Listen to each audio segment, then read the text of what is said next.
გადავშალოთ ბიბლია ფილიპელთა მიმართ წერილი მეორე თავის მეხუთე მუხლი.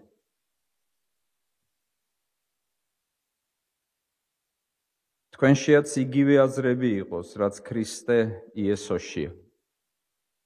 ეს არის უფლის სიტყვა, ვილოცოთ. უზენაესო ღმერთო, მოწყალე მამაო, მადლობას გწირავთ შენი სიტყვისთვის, რომელშიც გვაქვს გამოცხადება შენი ნებისა და სინათლე. დაგლოცე უფალო, მოგვანიჭე წვდომა შენი ჭეშმარიტებისა. გაგვიცხადე შენი ძე, გვამყოფე მასში. უფალო ღმერთო, მოგვეცი გაბედულება, რათა ვაუწყოთ ჩვენი რწმენა სამყაროს. იესო ქრისტეს მიერ. ამინ. დღევანდელი ჩვენი საუბარი მინდა სამ ნაწილად გავყო. პირველ ნაწილში მე დავსვამ რამოდენიმე შეკითხვას და მოკლედ გავცემთ პასუხებს ამ შეკითხვებზე. მეორე ნაწილში ჩვენ ვილაპარაკებთ იესო ქრისტეს შესახებ. ხოლო მესამე ნაწილში ჩვენ ვილაპარაკებთ ჩვენს მოწოდებაზე. იესო ქრისტეს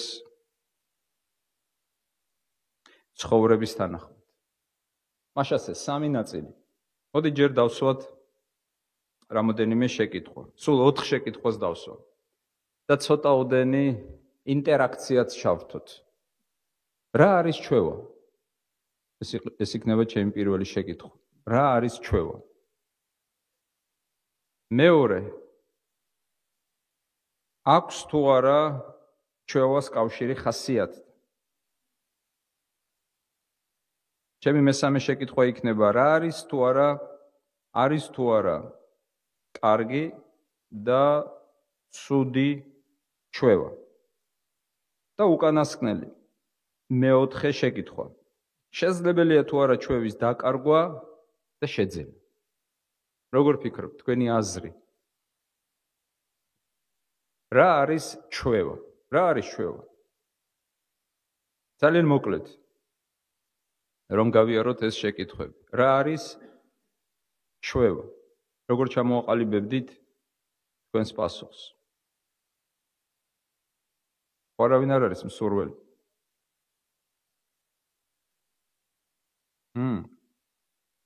ავტომატიზებულად. როდესაც ხშირად აკეთებ ამის თქმა გსურს. კიდევ რაიმე მოსაზრება, რა არის ჩვევა? გვაქვს თუ არა ჩვენ ჩვევები? გვაქვს თუ არა ჩვევები?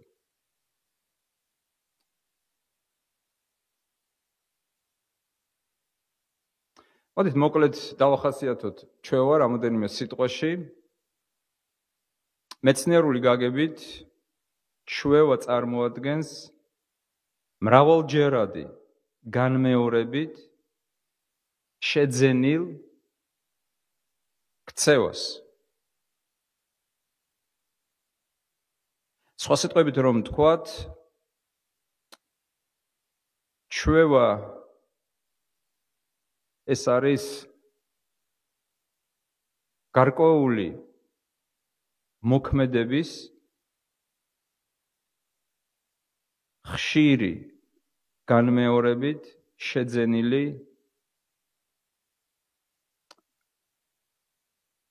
უნარი. განასხვავებენ სხვადასხვა სახის ჩვევას, მაგრამ აი რაც თქვენ ახლა თქვით და სამართლიანად თქვით, ეს ყველასთვის გასაგებია. ჩვევა ყალიბდება, როდესაც დროის გარკვეულ მონაკვეთში ადამიანი იმეორებს ერთ და იმავე მოქმედებას. და აი ამ გარკვეული მოქმედებების ხშირი გამეორება სწორედ განაპირობებს ჩვევას. ადამიანი იძენს ჩვევას, როგორც გარკვეული მოქმედების გამეორების შედეგად. განასხვავებენ მოტორულ ჩვევებს, გონივრულ ჩვევებს. მოტორული ჩვევები როგორი ჩვევებია? ჩვევები, რომლებიც მოქმედებებთან არის დაკავშირებული. გონივრული ჩვევები, რომლებიც გონივრულ პროცესთან არის დაკავშირებული. შინაარსის მიხედვით განასხვავებენ საყოფაცხოვრო ჩვევებს. მაგალითად, ესეც ჩვევა ყოფილა, ზოგს უყვარს თასმების შეკვრა, ზოგს არა. ასე ვთქვათ, ჩვევა აქვს შეიკრას თასმი, ან შეიკრას ისე, როგორც იკრავს. ჰიგიენური ჩვევები, ეს უფრო იანას სფეროა, მაგალითად, დღეში რამდენჯერ უნდა წესით კბილების ორჯერ, გვაჩვენებს ორჯერ. ყველას აქვს ეს ჩვევა პრაქტიკიდან? არა, ყველას არ აქვს. ზოგს თვეში ერთხელ, ან წელიწადში ერთხელ. საახალწლოდ.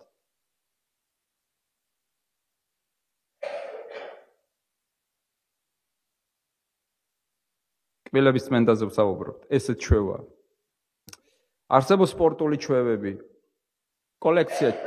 კოლექცია ჩვევები ძალიან დიდია. მაგრამ შინაარსი ჩვევისა რა არის? მრავალჯერადი განმეორებით გაუმუშავებული. მრავალჯერადი განმეორებით შეძენილი მოქმედება ან ქცევა. ეს არის ჩვევა. და ყველა ვთანხმდებით ამ აზრში. ხო ასეა, რომ ყველას გვაქვს ჩვევა. ყველას. არ არსებობს ადამიანი, ვისაც ჩვევა არ ქონდეს. აი მაგალითად, რო იღვიძებთ, პირველი თედო რას აკეთებ? აი გაიღვიძე, თვალები დაჭყიდე. პირველი რას აკეთებ? დარწმუნებული ვარ, ტელეფონს აიღებ ხელში. არა, საათს უყურებ. არ დაგაგიანდეს სკოლაში. ყველას აქვს თავისი ჩვევა. ვის აქვს ჩვევა გაიღვიძებს თუ არა, Facebook-ში ჩაიხედავს. და ათვალიერებს რილებს. არის ასეთი ჩვევა. ან და როდესაც მეგობრები დასხდებიან ერთად, იმის მაგივრად რომ მქონდეთ საუბარი, ყველა საკუთარ ტელეფონში ჩაიძირება. არსებობს თუ არა ასეთი ჩვევა? ძალიან გავრცელებული ასეთი ჩვევა. ხო ასეა? შესახვედრად მეგობრები შეიკრიბნენ და იმის მაგივრად რომ ურთიერთობა ჰქონდეთ და ლაპარაკობდნენ და უყურებდნენ ერთმანეთთან და ჰქონდეთ ვიზუალური და ვერბალური ურთიერთობა, თითოეული მათგანი ჩაიყვინთება საკუთარ მობილურში. ოვანეს არის თუ არა ასეთი ჩვევა? არის. ჩვენ არ ვლაპარაკობთ ეს კარგია და ცუდია, ეს არის. ფაქტია, უნდა ვაღიაროთ. ხო არის ასეთი ჩვევა? ჩემი მეორე შეკითხვა ასეთია. აქვს თუ არა ჩვევას კავშირი ხასიათთან? როგორ ფიქრობთ თქვენი აზრი? ცოტაოდენი ინტერაქცია ხასიათთან. ადამიანის ხასიათთან კავშირი აქვს თუ არა ჩვევას? ან რა კავშირი აქვს? როგორ ფიქრობთ თქვენი აზრი? ვინ არის? ვის სურს რაიმე თქვას? ერთი წიან დადებით. რა კავშირი აქვს ჩვევას ხასიათთან? ამბობთ აქვსო. რა კავშირი აქვს?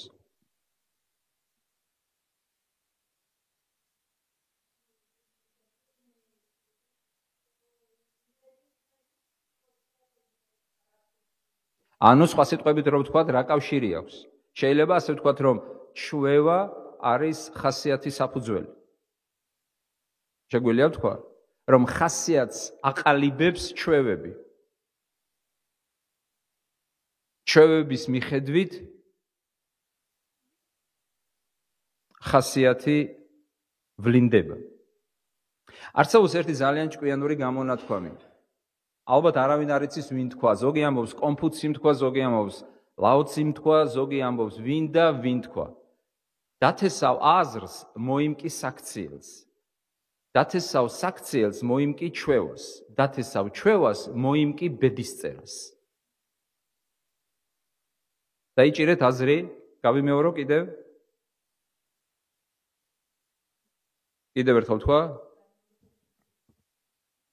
სხვა სიტყვებით ვიტყვი. ჩვენი აზრები განაპირობებს ჩვენ საქციელს. სხვანაირად ვამბობ. ჩვენი საქციელები განაპირობებს ჩვენს ჩვევას. ანუ აყალიბებს, აფორმირებს. ხოლო ჩვენი ჩვევები ჩვენს ხასიათს აყალიბებს. ხოლო ჩვენი ხასიათი არის საბედისწერო, ჩვენს ბედს აყალიბებს. როგორები ვიქნებით, რა გვიქნება მომავალში და ასე შემდეგ. ანუ ეს კავშირი. დათესეთ აზრები, მოიმკით ქცევებს, დათესეთ ქცევები, მოიმკით ჩვევებს, დათესეთ ჩვევები, მოიმკით თქვენს ხვედრს, თქვენს ბედისწერას, იმ გაგებით, რომ თქვენს ცხოვრებას, თქვენი ცხოვრება ისეთია, რომ დაუბრუნდეთ, რანაირი აზრებიც არის თქვენს თავში, რანაირი ქცევებიც არის, რანაირი ჩვევებიც არის და რანაირი ხასიათიც გაქვთ. აი ეს არის ჩვენი ცხოვრება. რისგან შედგება ჩვენი ცხოვრება? აზრებისგან, ჩვენი ქცევებისგან, ჩვენი ჩვევებისგან, ჩვენი ხასიათისგან. აი ეს არის ჩვენი ცხოვრება. სხვა სიტყვებით რომ ვთქვათ, ჩვევა პირდაპირ კავშირშია ხასიათთან. ამიტომ ძალიან მნიშვნელოვანია რა, გადავდივართ მესამე შეკითხვაზე. ძალიან მოკლედ. არის თუ არა კარგი და ცუდი ჩვევები?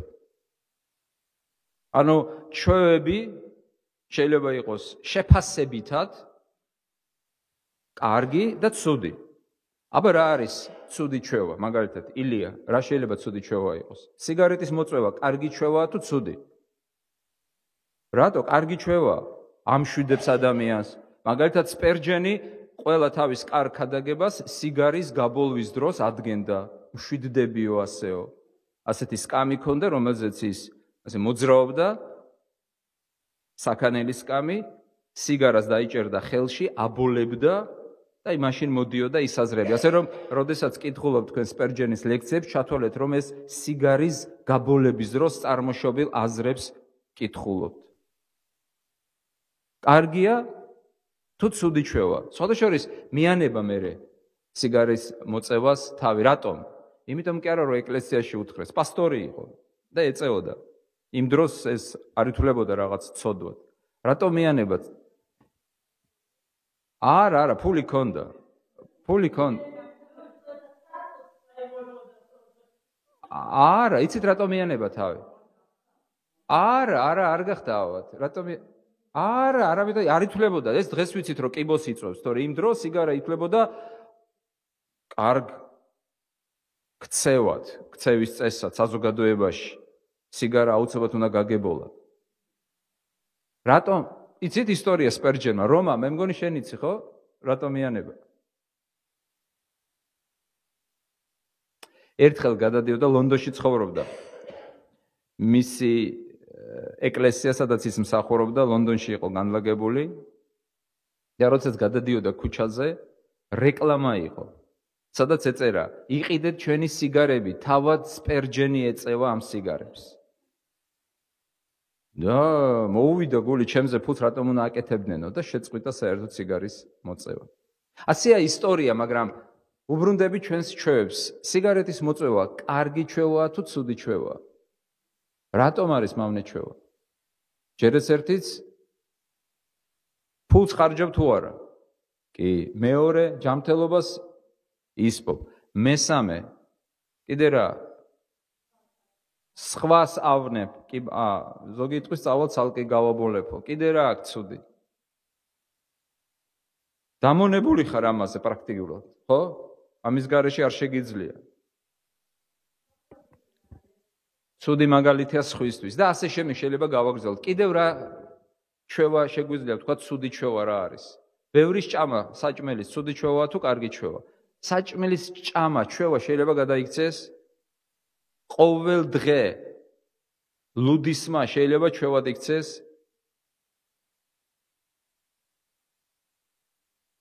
აი, იანამ თქვა, ყავისმაც შეიძლება გახდესო ჩვევა. ცუდია თუ კარგია?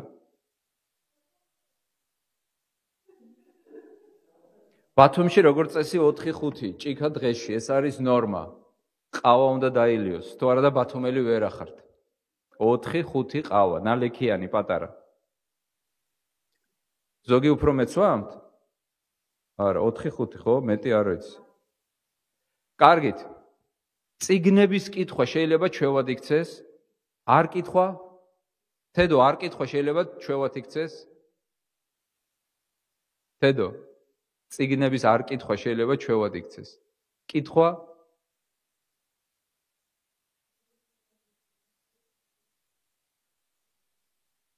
ანუ ჩვევა შეიძლება იყოს კარგი, შეიძლება იყოს ცუდი, შეიძლება იყოს მავნე, შეიძლება იყოს ძალიან დადებითი ჩვევა. ნებისმიერი მოქმედება შეიძლება ჩვევად გადაიქცეს. ბილდსიტყვაობა შეიძლება ჩვევად იქცეს, რომ უცბად ადამიანი იმდენადაა მიჩვეული, რომ გამოვარდება სიტყვა და მე რამს ეს რა ვთქვიო. შეიძლება თუ არა ჩვევად იქცეს.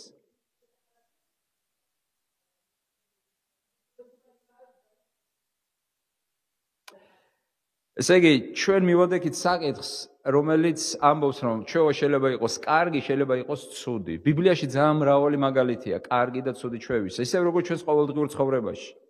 გააჩნია ჩვენ როგორ განსაზღვრებთ ამ ცუდს და კარგს, ზნეობრივი თვალსაზრისით, ჯანმრთელობასთან დაკავშირებით, მაგალითის მიხედვით და ასე შემდეგ. და უკანასკნელი მეოთხე შეკითხვა.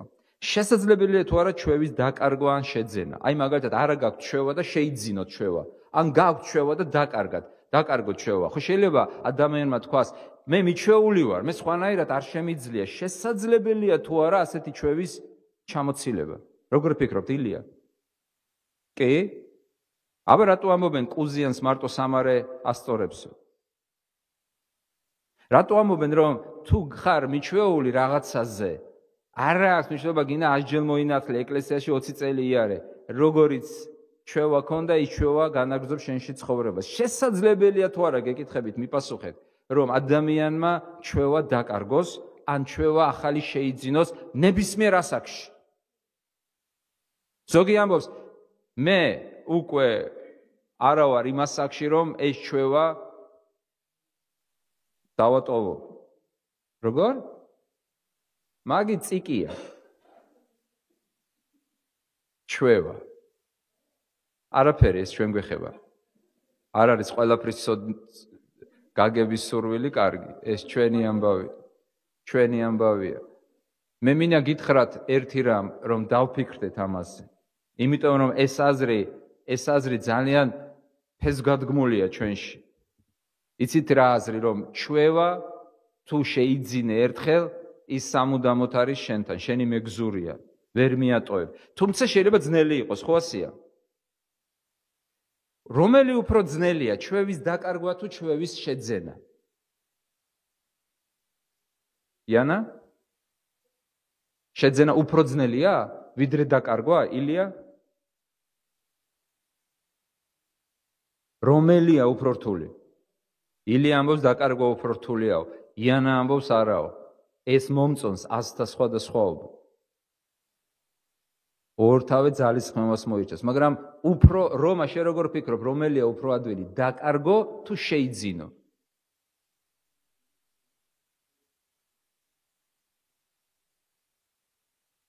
გესმით? ესე იგი, ცუდი ჩვევები უფრო ადვილია შეიძინო,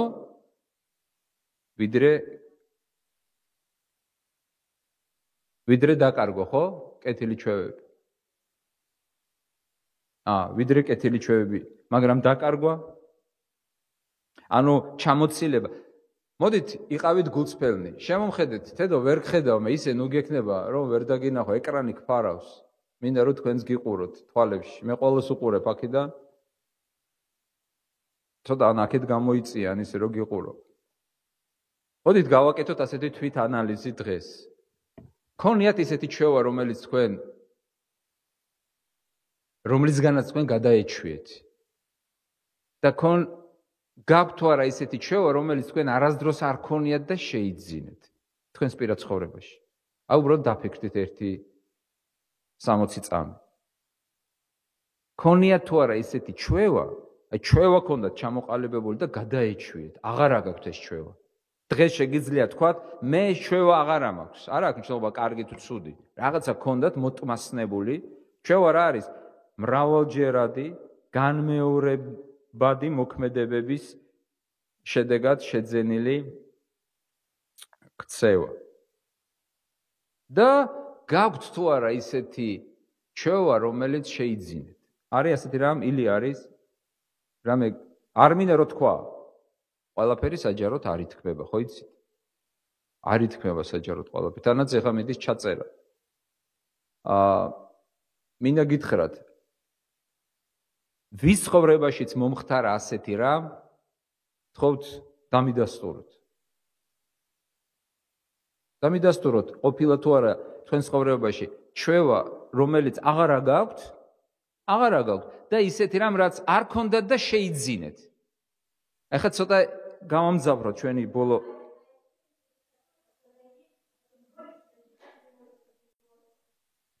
კარგით, არის თუ არა ისეთი ჩვევა, რომელიც ცოტა ხნის წინ შეიძინეთ. აი, რამდენი ცოტა ხნის წინ არ ქონდათ ეს ჩვევა და შეიძინეთ ცოტა ხნის წინ.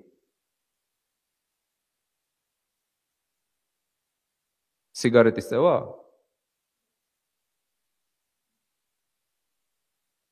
არის ისეთი ჩვევა, რომელიც ცოტა ხნის წინ გადაიჩვიეთ? კი? გინება?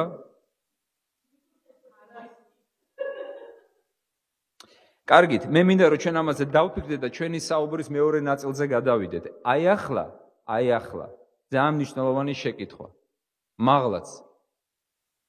ქონდა თუ არა ღვთის ძეს ხორცში ცხოვრებისას ჩვევები?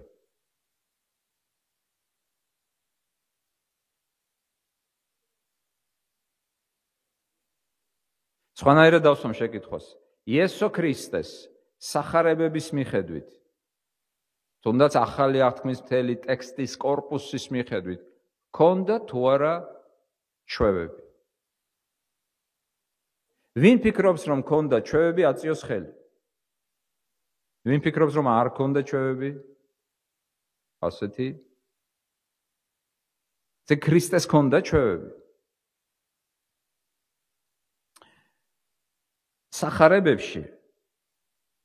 სახარებების მიხედვით. იქ, სადაც ქრისტეს ჩვევებზეა ლაპარაკი, გვხდება ორი ძველი ბერძნული სიტყვა. ზმნა და არსებითი სახელი. ეს არის ზმნა ეთო, ეფსილონ, თეტა, ომეგა, ეფსილონს მახვილისა და ასპირაციის ნიშანი დასაწყისში, ეთო, ზმნა, ბერძნებს ხო აქვთ? თეტა, ეთო, ზმნა არის. და მეორეს არის არსებითი სახელი ეთოს. ეფსილონ, თეტა, ომიკრონი და სიგმა.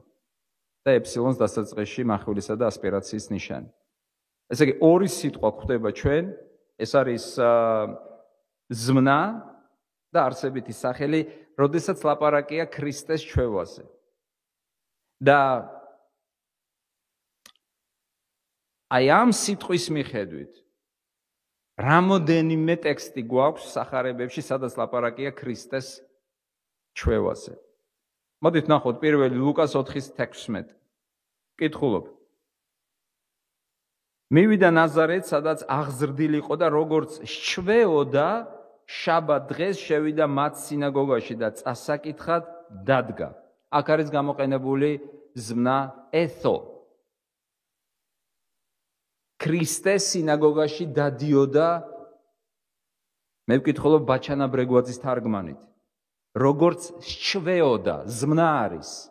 მას სჩვეოდა სინაგოგაში სიარული. სინაგოგა ადრე არ არსებობდა. სინაგოგა წარმოიშვა ტყვეობის შემდეგ. ბაბილონის ტყვეობაზეა საუბარი. ადრე იყო ტაძარი, სადაც ხალხი დადიოდა, სინაგოგა არ არსებობდა. სინაგოგა შეიქმნა უტაძრობის პირობებში. რათა ტაძრის ღვთისმსახურება მოეწყოთ ღვთის შვილებს.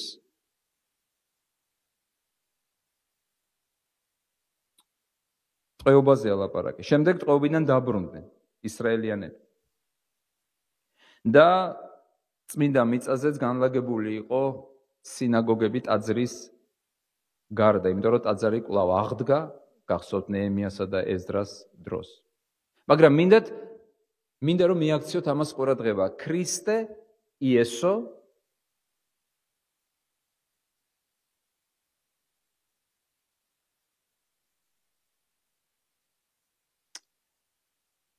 ჩვეულებისამებრ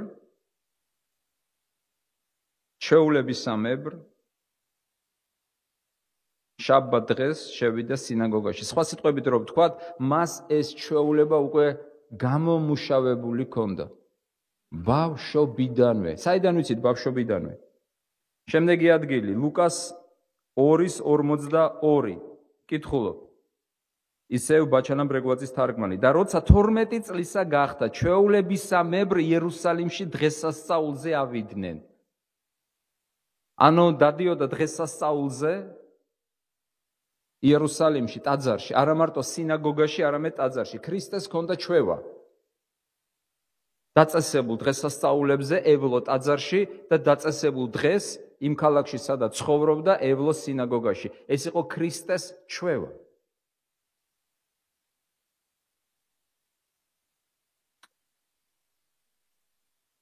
ჩვენ კითხულობთ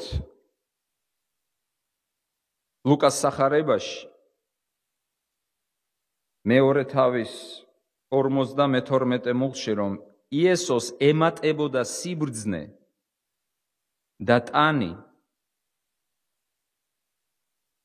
და მადლი ღვთისა და ადამიანთა წინაშე. ძალიან რთული ტექსტია ერთი მხრივ და ამაზე მიუთითებს წმინდა კირილე ალექსანდრიელი. როდესაც ის ამბობს, რომ ცთუნდები, როდესაც კითხულობ სიტყვას იესოს ემატებოდა სიბრძნე და ტანი და მადლი ღვთისა და ადამიანთა წინაშეო. რატომ? იმიტომ რომ ღმერთს ხომ არ შეიძლება ემატებოდეს არც სიბრძნე, არც მადლი და წმინდა კირილი ამბობს, რომ როგორ შეიძლება მას ემატებოდეს მადლი, როდესაც თავად გასცემს მადლს ყველასთვის და ანგელოზებისთვისაც, რომელიც თავად არის სიბრძნე და სიბრძნის მომცემი. როგორ შეიძლება მას ემატებოდეს მადლი, სიბრძნე, მაგრამ წმინდა კირილე გვახსენებს. ეს ის წმინდა კირილია, რომელიც დაუპირისპირდა ერეტიკოს, ცრუმასწავლებელს, ნესტორს, რომელიც ამტკიცებდა, რომ ქრისტე ჩვეულებრივი ადამიანია, რომ მარიამა ჩვეულებრივი ადამიანი შვა, რომელშიც შემდეგ ღმერთი ჩასახლდაო. წმინდა კირილე დაუპირისპირდა ღვთის სიტყვის მიხედვით მას და შეახსენა, რომ სიტყვა იგი ხორციელ იქმნა, რომ კაცი ქრისტე კი არ გახდა ღმერთი, ღმერთი გახდა კაცი. და წმინდა კირილე გვაფრთხილებს, როდესაც ამ სიტყვებს კითხულობო, ნუ ცთუნდებიო, ნუ შეგაშინებსო, ნუ გაგივლისო ეს აზრიო, რომ როგორ შეიძლება ღმერთი იზრდებოდეს, მას რაღაცა ემატებოდეს. ღმერთი თავად არის ყველაფრის კმარი და ყველაფრის დამტევი. და გვეუბნება, რომ გაითვალისწინე, მახარებელი ლაპარაკობს, რომ სიტყვა გახდა ადამიანიო და როგორც ადამიანი, მისი ადამიანური ბუნება დაემორჩილა ადამიანურ კანონებს, ანუ მისი სხეული იზრდებოდა და აგრეთვე მისი ადამიანური სული ემორჩილებოდა ადამიანური განვითარების კანონებს. თუმცა ის იყო ღმერთი, მისი პიროვნება არის უნიკალური. ქრისტეს პიროვნება ეს არის ერთდროულად ორი ბუნება შეერთებული ენით გამოუთქმელად. სხვაშორის წმინდა ავგუსტინე ლაპარაკობს აი ამ მუღზე, აი ასეთ რამეს. ის ამბობს, რომ მას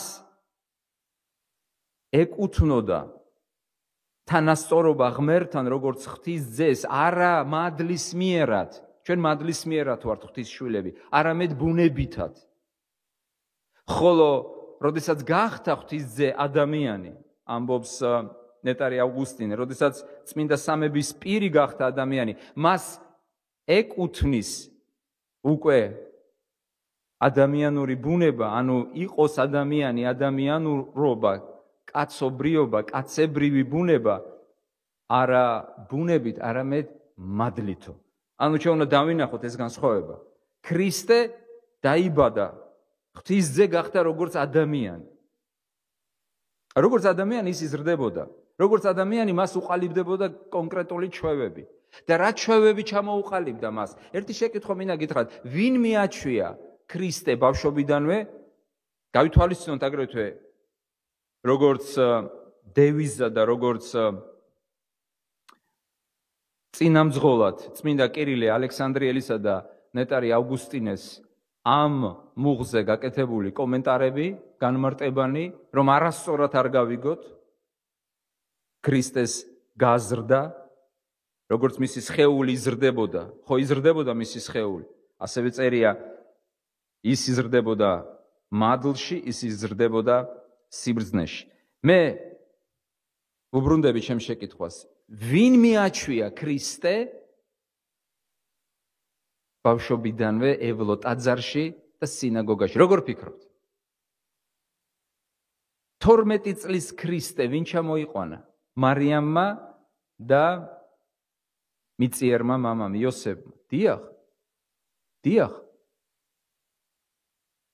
მარიამი ასწავლიდა მას ღვთის სიტყვას.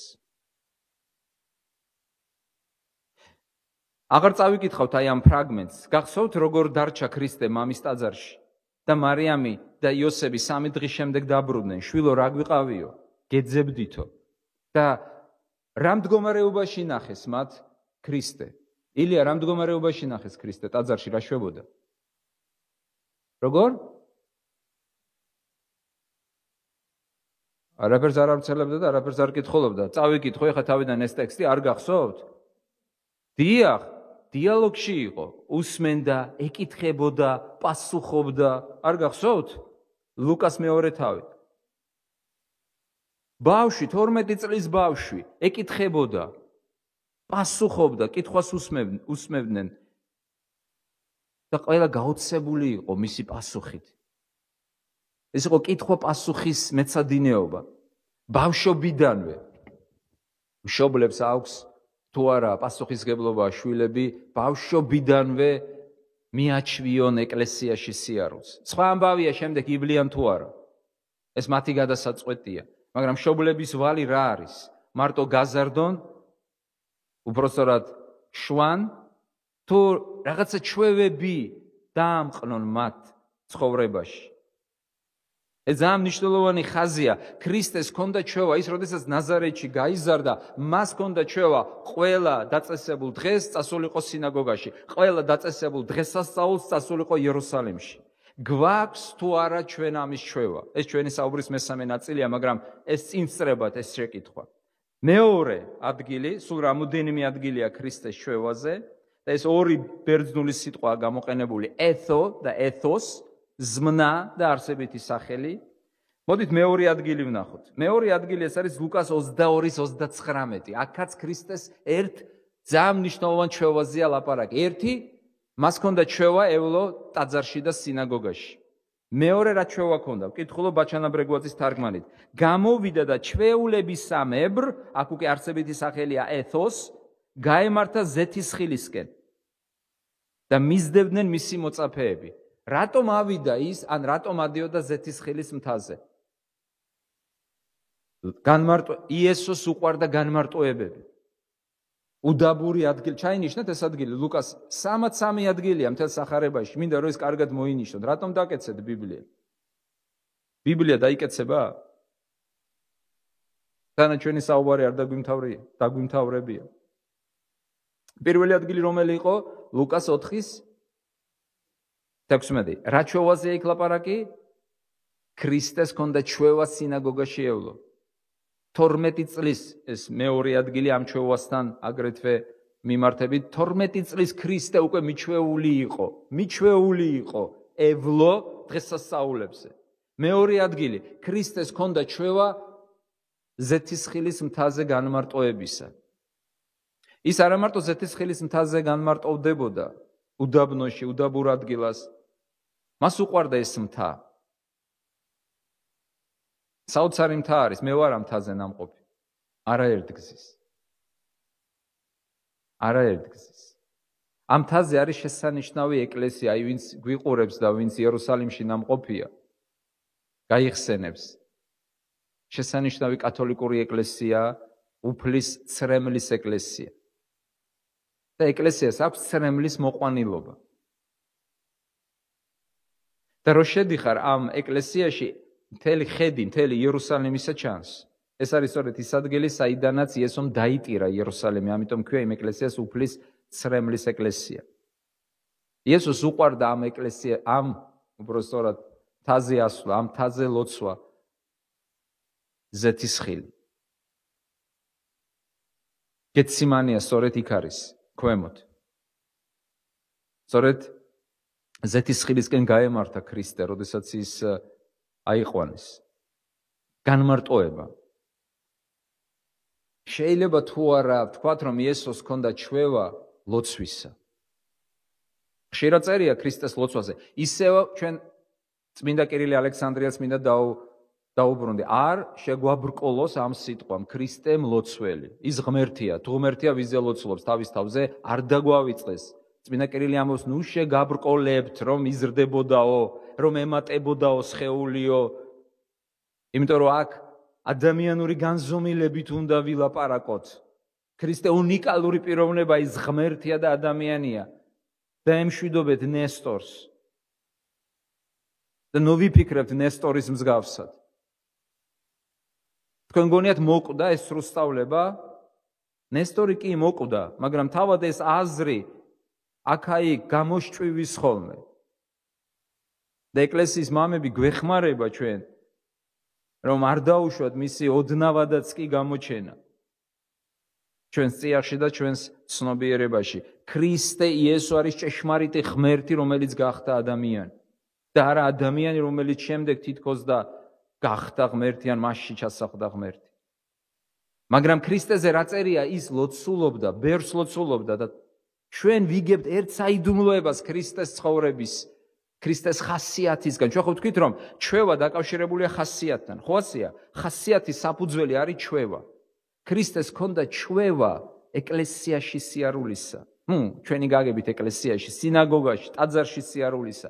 მან იცოდა შესანიშნავად დღესასწაულები, მან იცოდა რომ აუცილებლად უნდა მისულიყო დღესასწაულზე და მან იცოდა რომ ყოველთვის უნდა მისულიყო კვირის განმავლობაში სინაგოგაში. ეს იყო რკინისებრი წესი. ჩვევა რა? გამონათქვამი ხომ იცით? ჩვევა რაზე უფრო ვარესიაო? რჯულზე. ჩვევა ძალიან ძლიერი რამ არის. თუ ერთხელ დაგეუფლა ჩვევა, ძნელია იმ ჩვევის მოშორება. ამიტომ უკეთესია კარგი ჩვევები დაგვეუფლოს, ვიდრე ცუდი ჩვევები. ქრისტეს პიროვნების შესახებ, ქრისტეს ხასიათის შესახებ, ჩვენ ორ საკვირველ რამეს ვიგებთ სახარებებიდან. ერთი, რომ მას ჰქონდა ჩვევა ტაძარში სიარულისა და მეორე ჩვევა განმარტოებისა.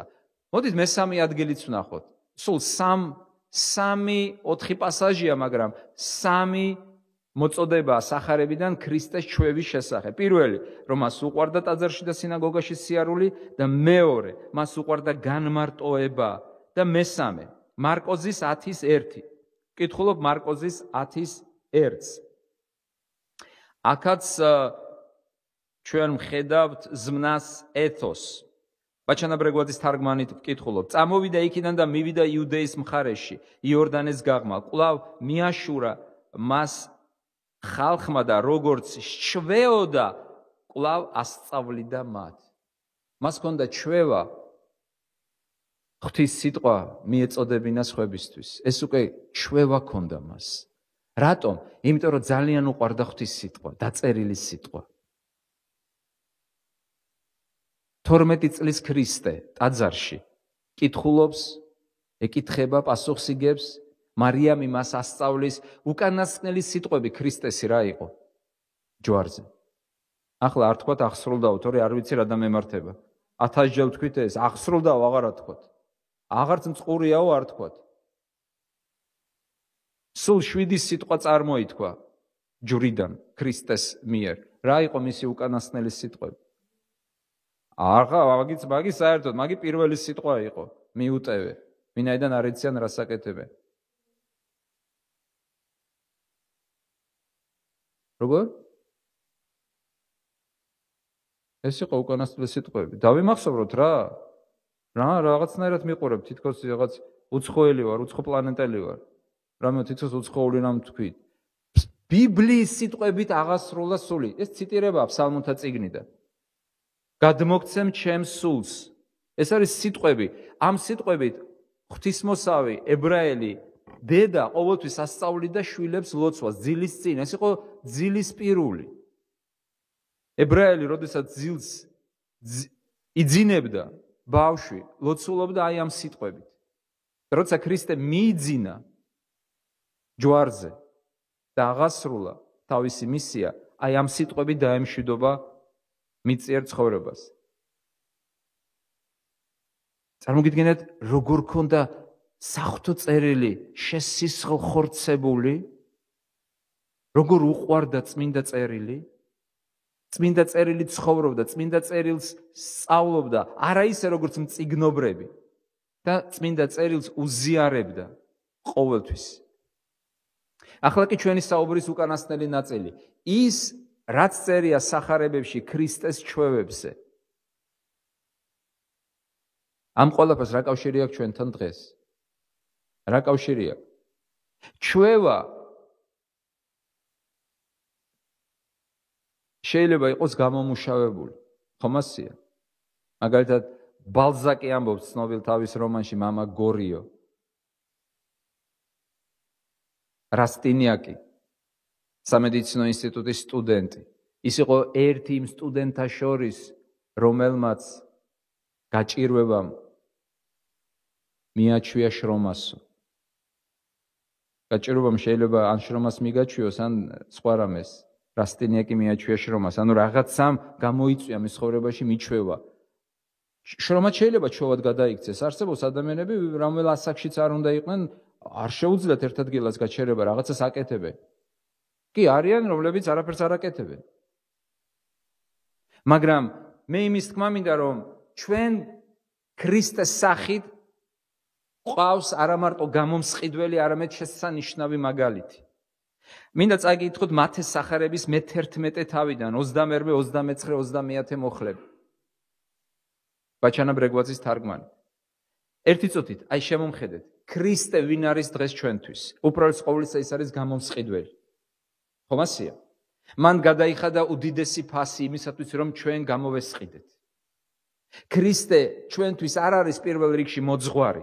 ქრისტე პირველ რიგში ჩვენთვის არის გამომსყიდველი. მაგრამ არც ეს არის კარგი დავივიწყოთ, რომ ის მოძღვარია ჩვენი. ჩვენი დამრიგებელია. ჩვენი ნუგეშია და ჩვენი მაგალითია. გესმით ხომ რას ვაპარაკობთ? თუ მის გამომსყიდველობას მოვაშორებთ, მაშინ დაგვრჩება ის როგორც კარგი მოძღვარი, ან წინასწარმეტყველი. მაგრამ ქრისტე მესია, ეხა პრინციპში მე გავაკეთე ტავტოლოგია. ქრისტე მესია ერთი და იგივეა. ცხებულია მესია, მოვლენილი ღვთისაგან ჩვენს გადასარჩენად. მან გამოგვისყიდა თავისი სიცოცხლის ფასად. რატომ? რისთვის? რომ გამხდარიყო ჩვენი მოძღვარი. რომ გამხდარიყო ჩვენი ნიმუში. და რომ ჩვენ რისთვის გაემზადებინა ჩვენი თავი რისთვის. გავემზადებინეთ რისთვის მას. რატომ გამოგვისყიდა მან? რა არის ჩვენი მიზანი საბოლოო? აი მე მგონი წმინდა გრიგოლ ნოსელზე უკეთესად ამის შესახებ ვერავინ ვერ თქვა. ეს მე-4 საუკუნეა. აი რას ამბობს წმინდა გრიგოლ ნოსელი. ჩვენი სული არის ტილო. ტილო, რაზეც იხატება. სიქველენი, სათნოებანი, ეს არის საღებავები.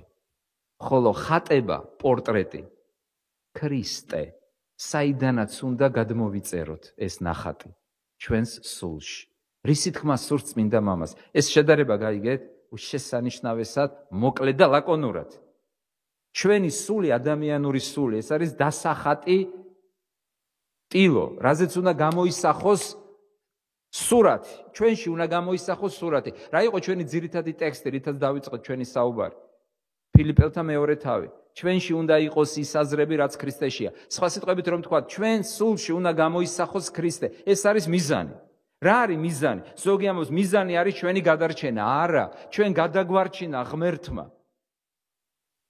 გადარჩენის გარეშე ეს მიზანი არ მიიღწევა. რისთვის გადაგვარჩინა?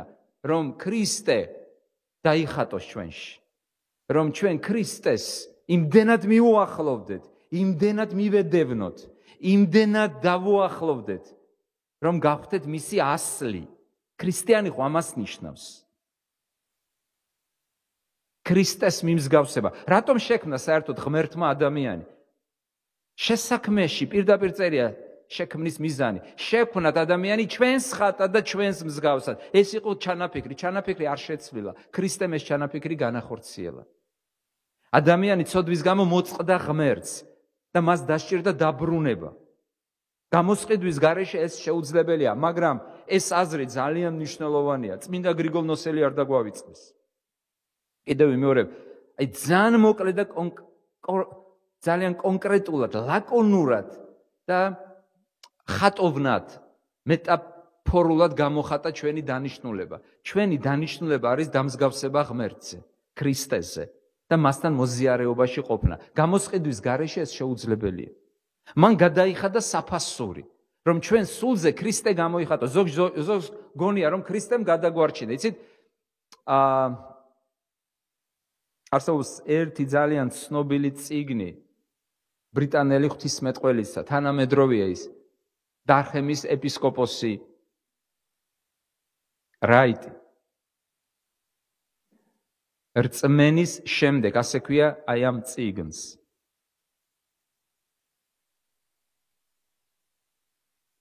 ანუ მას შემდეგ რაც ვირწმუნეთ. სხვა ენაზე სხვანაირად არის გადათარგმნილი. ანუ რაიტი ამბობს, კარგი, ირწმუნე ღმერთი, შემდეგ რა? რა შემდეგ, რა უნდა ქნა? მოინათლე თედო და რა მე, რა უნდა გააკეთო? რა არის შენი დანიშნულება? რა არის? რისთვის მოინათლე? რისთვის დადიხარ ეკლესიაში? რისთვის გადარჩი? რისთვის არის ეს ჩვევები? ქრისტე ჩვენთვის არის მაგალითი. რისი მაგალითი, რომ მისი ჩვევები ჩვენ გადმოგვეცეს. როგორ გადმოგვეცემა ეს ჩვევები? მასთან მოზიარეობის დროს. იცით, თუ უფრო მეტ დროს გავატარებთ ქრისტესთან, ასეთი ადამიანის ბუნება, ვისთანაც მეტ დროს ატარებ, გადმოგედება მისი ჩვევები. არის თუ არა ასე? ქრისტე ეს არის ის ხატება. გჯერათ თუ არა თქვენ ხატების? დიახ, ჩვენ გჯერა ქრისტეს ხატის, ქრისტეს სურათის, რომელიც უნდა დაიწეროს ჩვენს ადამიანურ სულზე. ჩვენი სხეულებიც კი დაემსგავსება თავის დროზე ქრისტეს. ასე წერია, ის აღადგენს ან შეცვლის ჩვენ სხეულებს და დაამსგავსებს თავის დიდებულ სხეულს. და აი შეხედეთ, რაც ამბობს მათე, ქრისტეს სიტყვები. მოდით ჩემთან ყოველი მაშვრალნი და ტვირთმძიმენი და მე მოგიფონებთ თქვენ. ბაჩანა ბრეგვაძის თარგმანია, მოგასვენებთ თქვენ, იგივეა. დაიდგით ქედზე ჩემი უღელი. შეკითხვა, დავიდგით ჩვენ ქედზე ქრისტეს უღელი, თუ მარტო მივედით იმისათვის, რომ ვირწმუნოთ და გადავრჩეთ. და შემდეგ ნახეთ, რა სწამობს ჩვენი უფალი და ისწავლეთ ჩემგან. ანუ ნუ ვიქნები მარტო თქვენი გამომსყიდველი. ქრისტე ამბობს, მოდი, დღეიდან ვიქნები თქვენი მასწავლებელი და ისწავლეთ ჩემგან. წმინდა პავლე მოციქული ამბობს, მომბაძეთ მე, როგორც მე ქრისტეს. ქრისტე გახდა ჩვენი მასწავლებელი, ჩვენი გამომსყიდველი. ვინაიდან მე მშვიდი ვარ და გულით მდაბალი და მოიპოვებთ სულის სიმშვიდეს. შემდეგ მიაქციეთ ყურადღება, ვინაიდან უღელი ჩემი ამოა. ამოა ნიშნავს წარმტაცი, სასიამოვნო. ახალ თარგმანში წერია ადვილია. წმინდა გიორგ მთაწმინდელთან წერია, გიორგი მთაწმინდელთან ტკბილ არს. და ტვირთი ჩემი მსუბუქი. ზოგს გონია, აი ქრისტეს სწავლება რა მძიმეა. ქრისტეს უღელი რას მძიმეა, არა და იესო გვეუბნება, ჩემი უღელი არის სასიამოვნო, ტკბილი, წარმტაცი, ადვილი. როდის ხდება ასეთი? თუ გამოსყიდვა არა გვაქვს, მისი უღელი იქნება მძიმე ჩვენთვის, წარმოუდგენლად მძიმე. იმიტომ რომ არ გაქვს სურვილი ქრისტესთან სიახლოვის. სურვილიც არ გაქვს, მაგრამ როდესაც ქრისტე გამოისყიდის ჩვენს თავს თავისი ძვირფასი სისხლით, მაშინ მისი უღელი ხდება ჩვენთვის წარმტაცი და სასიამოვნო. გაქვთ თუ არა სურვილი ქრისტეს ჩვევები თქვენშიც გამოჩნდეს? აი ქრისტესნაირად თქვენც გქონდეთ ჩვევა ეკლესიაში სიარულისა? ქრისტეს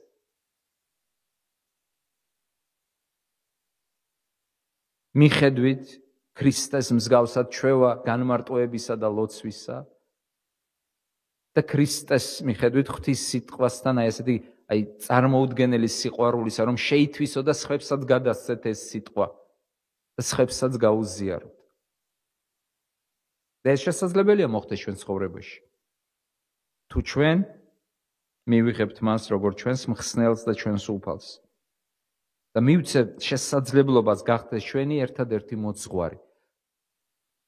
რა თქვა მამა ღმერთმა, როდესაც ქრისტემ ფერი იცვალა? მას მოусმინეთ და როდესაც თვალები გაახილეს, ვერავინ დაინახეს. ის დაგვიდგინა ღმერთმა მოძღვრად და მოგცა ნიმუში მისი სახით. ვილოცოთ.